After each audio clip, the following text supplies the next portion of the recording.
మొత్తం 11 మంది మాజీ ముఖ్యమంత్రితో సహా 11 మంది అసెంబ్లీకి గైర్హాజరవుతున్నారు. అదే చెప్పబోతున్నాను. వైఎస్ఆర్ కాంగ్రెస్ పార్టీ అసలు అసెంబ్లీకి రావద్దు అని బ్యాన్ విధించలేదు ఎవరు. కాబట్టి సరే జగన్మోహన్ రెడ్డి అడపదడప వచ్చినప్పటికి కూడా 10 మంది ఎమ్మెల్యేలు రెగ్యులర్ గా రావచ్చు కదా, వచ్చి అసెంబ్లీలో కూర్చోవచ్చు కదా. సో ఇందాక నుండి మనం హోదా గురించి మాట్లాడుతున్నాం. ఆ హోదా గురించి ఎందుకంత పాకులాడుతున్నారని అనుకుంటున్నాం. సో జగన్ అక్కడ హోదా గురించి పాకులాడట్లేదు. ఏదైతే 40% ఓట్ షేర్ ఆయనకు వచ్చిందో అండ్ జనానికి సంబంధించి ఒక ప్రధాన ప్రతిపక్షం ఇందాక నుండి పూర్తిగా అసెంబ్లీ మొత్తం కూడా గవర్నమెంట్కి సంబంధించిన వాళ్ళే ఉన్నారు. కాబట్టి వాళ్ళని క్వశ్చన్ చేసే టైము, క్వశ్చన్ చేయడానికి మనుషుల తరపు అంటే ప్రజల తరపు మాట్లాడడానికి టైం కావాలి అంటూ ఆయన అడుగుతున్నారు. ఇందాక ఇటు అశోక్ చెప్తున్నట్టు మావలంకర్ రూల్. సో దీనికి సంబంధించి ఇదే 10%కి సంబంధించి అయితే అప్పటి డెసిషన్స్, అప్పటి వే ఆఫ్ పాలిటిక్స్, ఇప్పటి వే ఆఫ్ పాలిటిక్స్ చాలా డిఫరెంట్గా ఉన్నాయి. He's the first speaker. ఆ టైంలో ప్రతి ఒక్క చిన్న పార్టీస్ ఏవైతే వాళ్ళందరూ కూడా మాకు ప్రతిపక్ష హోదా కావాలి అంటే అప్పుడు ఆయన అలా అందరికీ ప్రతిపక్ష హోదా ఇవ్వడం కుదరదు. ఎవరికైతే కనీసం 10% సీట్లు ఉంటాయో వాళ్ళకి మాత్రమే ప్రతిపక్ష హోదా ఇస్తామంటూ అప్పట్లో ఆయన చెప్పారు. సో అదే సాంప్రదాయాన్ని రన్ చేస్తూ వస్తున్నా సరే అదే సభకి వెళ్ళేది హోదా కోసం కాదు, సర్తాజ్ సభకి వెళ్ళేది హోదా కోసం కాదు, సభకి వెళ్ళేది ఫస్ట్ మీ సమస్యను అసెంబ్లీలో వినిపిస్తామని వెళ్తారు కాదని. ఇప్పుడు ఆయన అడుగుతుంది కూడా హోదా కోసం కాదు, సమస్యలు no not at all. And ఆ తర్వాత 1977 act that over rights that is salary and allowances of leaders of opposition parliament in act, parliament act 1977. దీంట్లో క్లియర్ గా ఏముందంటే సభలో ప్రభుత్వం కాకుండా ఉన్న మిగిలిన పార్టీలో అత్యంత ఎక్కువ సంఖ్యాబలం ఉన్న ఏకైక పార్టీ నాయకుడిని ప్రతిపక్ష నేతగా గుర్తించాలి with description of speaker. So right now అసెంబ్లీలో ఏం జరుగుతోంది? కూటమి ప్రభుత్వానికి సంబంధించిన 3 పార్టీలు ఉన్నాయి. ఎవరైనా ఇప్పుడు వాళ్ళు కూడా ఏమంటున్నారు, జగన్ రాకపోతే ఏముంది, మేమే ప్రతిపక్షం లాగా మాట్లాడతాం. నిజంగా ప్రతిపక్షం లాగా మాట్లాడుతున్నారా?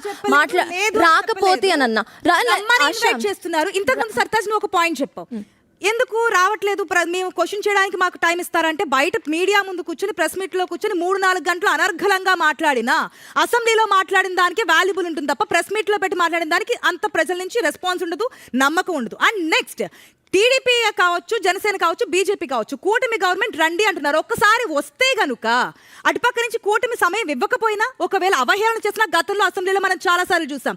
పెద్ద పెద్ద కళ్ళు చేస్తున్నావా దించు అన్నది కానీ లేదంటే ఇంకా స్వన్ చాలా చూసాం అసెంబ్లీ వేదికల్లో గత ప్రభుత్వాలు ఉన్నప్పుడు కూడా.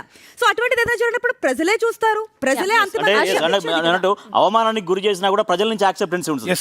బా కోసం ఫైట్ చేసినప్పటికీ కూడా అక్కడ వాళ్ళు కావాలని జగన్ ని, వైఎస్ఆర్ కాంగ్రెస్ పార్టీ ఎమ్మెల్యేలని, అప్పుడు చంద్రబాబు నాయుడు వెళ్ళిపోయిన నేపథ్యం వేరు, ఇప్పుడు జగన్ రాకపోతున్న నేపథ్యం వేరు. ప్రజల్లో వ్యక్తిగత అవమానాలకి గురి చేశారన్న ఆవేదనతో అప్పుడు చంద్రబాబు నాయుడు వెళ్ళిపోయారు. గతంలో జయలలిత కూడా అసెంబ్లీ నుంచి వెళ్ళిపోయినప్పుడు కూడా అదే శబ్దంతో వెళ్ళిపోయారు, వ్యక్తిగత అవమానాలకు గురైనప్పుడని. కానీ ఆ తర్వాత టీడీపీ ఎమ్మెల్యేలు వచ్చారు. కానీ ఇక్కడ మండలిలోకి ఎమ్మెల్సీలు వెళ్తున్నారు, అసెంబ్లీలోకి ఎమ్మెల్యేలు రావడం లేదు. ఖచ్చితంగా మనం ఒరిజినల్ నిజాలు మాట్లాడుకుందాం. కాసేపు నిజాలు మాట్లాడుకుంటే ఖచ్చితంగా దీనివల్ల కాసేపు పాలిటిక్స్ పక్కన పెడదాం, ఆర్గ్యుమెంట్స్ కాకుండా దీనివల్ల జరిగే నష్టం, ప్రజలకు జరిగే నష్టం. ఇందాక మీరు అన్న దాంట్లో ఒక వాల్యుబుల్ పాయింట్ ఉంది, ఇది ప్రజలు గమనిస్తారు కదా అనేది. ఎస్, చంద్రబాబు నాయుడు అసెంబ్లీకి హాజరు కాకపోయినా, జగన్మోహన్ రెడ్డి అసెంబ్లీకి హాజరు కాకపోయినా ప్రజలు ఖచ్చితంగా గమనిస్తారు. మేము ఓట్లేసి నేను గెలిపిస్తే నువ్వు అసెంబ్లీకి ఎందుకు వెళ్ళట్లేదని. అదే క్రమంలో అధికారంలో ఉన్న పార్టీలు చేస్తున్న పనులను కూడా ప్రజలు గమనిస్తారు. ఇప్పుడు ఆ రోజు అసెంబ్లీలో వైఎస్ జగన్ ఆధ్వర్యంలో ఉన్న ప్రభుత్వం చంద్రబాబు నాయుడు అవమానించి బయటికి పంపింది. అందువల్ల ఆయన 2 ఏళ్ల పాటు చివరి సెషన్స్ మొత్తం అసెంబ్లీకి రాకపోయినా ఆయన పార్టీని, ఆయన కూటమిని 164 సీట్లతో ప్రజలు గెలిపించారు. ఇవన్నీ గమనించారు. ఆ రోజు అపోజిషన్ పార్టీని బయటికి గెంటేసే వెళ్ళిపోయే విధంగా చేయటం వల్లే ప్రజలు తిరస్కరించారు అదే జగన్ సర్కార్ని. ఆ పాయింట్ జగన్మోహన్ రెడ్డి కనుక క్యాచ్ చేస్తే ఇప్పుడు ఆయన ఖచ్చితంగా అసెంబ్లీకి వస్తారు.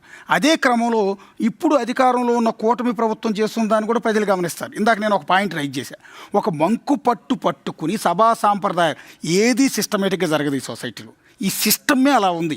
అలాంటి సిస్టంలో మన కోసం, ప్రజల కోసం చిన్న చేంజెస్ చేసుకుంటే తప్పేం లేదు.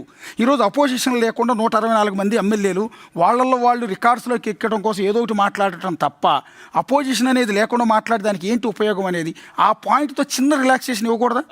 అపోజిషన్ లీడర్ రండి, మీకు ఇన్ని గంటలు కావాలా, ఇన్ని గంటలు కాదు ఇన్ని గంటలు ఇస్తాము అని ఇస్తే తప్పేంటి? సో నీకు ముఖ్యమంత్రిగా చంద్రబాబు నాయుడు ఎంతసేపు మాట్లాడతారో, డిప్యూటీ సీఎం పవన్ కళ్యాణ్ ఎంతసేపు మాట్లాడతారో అదే క్రమంలో వాళ్ళలో సగమన్న అపోజిషన్ లీడర్కి ఇస్తేనే వాల్యూ ఉంటుంది, బ్యాలెన్స్ ఉంటుంది. సో ఇలాంటివి చేయకుండా వీళ్ళు చేస్తున్న దాన్ని ప్రజలు గమనిస్తారు. నేను 3 చెప్తున్నా, ఆనాడు చంద్రబాబు నాయుడు వెళ్ళిపోయినప్పుడు జగన్మోహన్ రెడ్డి సర్కార్లో ఉన్న ఎమ్మెల్యేలు వాళ్ళు ఏం చేశారు ప్రజలు గమనించారు, అది ఓట్ల రూపంలో చూపించారు. ఇప్పుడు అధికార కూటమిలో ఉన్న వీళ్ళు ఏం చేస్తున్నారో కూడా గమనిస్తారు. జగన్మోహన్ రెడ్డి వెళ్ళకపోతే దానికి కూడా రీజన్ ప్రజలు ఇవాళ చాలా తెలియగలవాళ్ళండి. మనం ఏదో అనుకుంటాం కానీ రాజకీయ నాయకుల కంటే కూడా పరిణితి ఇక నాకు ఒక వాళ్ళు ఆలోచిస్తూ ఉన్నారు. సో అలాంటి వాళ్ళు ఈరోజు జగన్మోహన్ రెడ్డి వెళ్ళకపోవటాన్ని ఖచ్చితంగా గమనిస్తున్నారు. అదే క్రమంలో ఆ పార్టీ తరఫున గెలిచిన ఎమ్మెల్యేలు ఆవేదన వ్యక్తం చేస్తున్నారు. సార్ మీరు రాకపోతే మాకు ఇబ్బంది అవుతుంది అని ఆఫ్ ది రికార్డ్ చెప్తున్నారు ఆ ఎమ్మెల్యేలు. సార్ మేమన్నా వెళ్తాం, కనీసం మేమన్నా వెళ్తాం, మీరు రావద్దు, మేము వెళ్తాం. ఎందుకంటే ప్రజలకు సమాధానం చెప్పలేని పరిస్థితి వస్తుంది. మమ్మల్ని అవమానించినా సరే మేము అసెంబ్లీకి వెళ్తామని వాళ్ళు అడుగుతున్నారు. అందువల్లే ఈ అసెంబ్లీ సెషన్కి బహుశా జగన్మోహన్ రెడ్డి వెళ్ళే అవకాశాలు ఉన్నట్టుగా కొంత ఇన్ఫర్మేషన్ అవుతుంది. వెళ్ళాలని కూడా కోరుకుంటున్నారు. ఇక్కడ నిజానికి పరిష్కారం అడుగుతుంటుండే కాబట్టి డిస్క్రిషన్స్ విషయంలో కొన్ని ఎప్పుడు వివాదాలు చెలరేగుతూనే ఉంటాయి. ఒకరి డిస్క్రిషన్లోకి ఇంకో వ్యవస్థ వెళ్ళకూడదని. అందుకే ఈ కేసు కోర్టులో ఉన్నప్పటికీ గతంలో సుప్రీంకోర్టు కూడా ఏమని ఇచ్చిందంటే